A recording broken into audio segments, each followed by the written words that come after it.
What's happening, everybody? I'm Don the Car Guy, and behind me is a 2012 Ford Escape that a good longtime customer of ours brought in because he was having trouble getting it started and originally thought it might be a bad starter, but actually the problem is inside the car, and I'm going to show you that here in just a second. So if we go inside here, what you can see is Chris has already got the steering wheel off of this, got all the column covers off, and what we're getting at replacing is right here. And I'll show you the new part.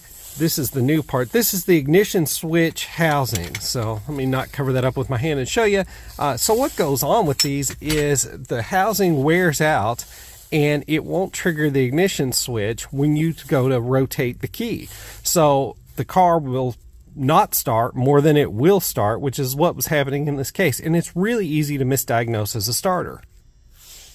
So Chris will get this one wrapped up here in just a couple hours and we'll get this customer out the door.